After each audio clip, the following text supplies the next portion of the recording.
रामकृष्ण हरी मित्रांनो, आज आपण सुरक्षित यांच्या शेतावर आलेला आहे आणि कलमाची काही रोपे त्यांनी आणलेली आहे. 50 रोपे आहेत, तुम्हाला दिसत आहे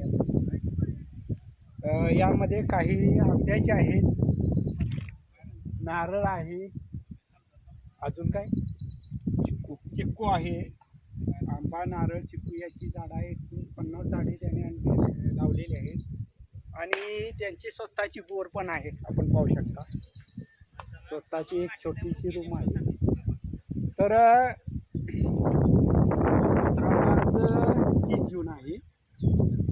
तर 30 जून आहे. आपल्याला माहीत आहे की अल्निनोचं संकट महाराष्ट्रावर आलेलं आहे. पावसाळा कमी आहे, पावसाचं प्रमाण कमी आहे. 20 जूनपर्यंत अजून पेरण्या बाकी आहेत.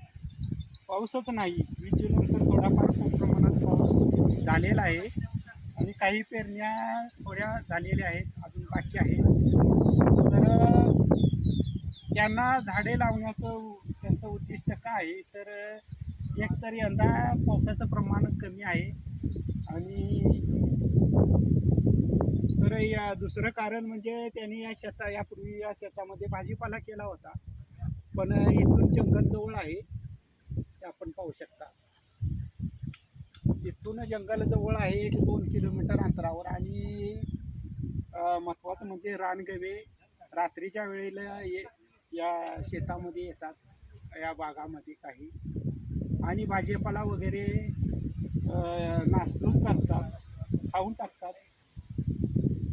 त्यांनी मकासुद्धा केलेला होता, त्याचा व्हिडिओ आपण केलेला होता, पण ते काय त्याच्यापासून त्यांना काही उत्पादन मिळत नाही. त्याच्यावरती एकमेव पर्याय म्हणून हे झाडांचा त्यांनी झाडे लावण्याचा निर्णय घेतलेला आहे आणि तो चांगला आहे त्या दृष्टीने.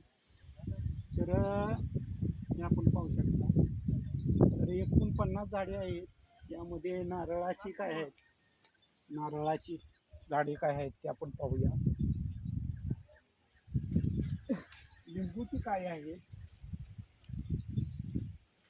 तर यासाठी त्यांनी खड्डे 1.5 बाय 2 आकाराचे काढलेले आहेत. पाहू शकता, ते नारळ आहे पहा, हे खड्डे आहेत. अजून काही बाकी आहे, हे खड्डे आपण पाहू शकता.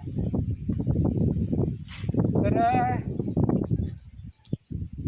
हापूस आंब्याच्या लागवडी संदर्भात आपल्याला अधिक माहिती हवी असेल तर चॅनेलला जरूर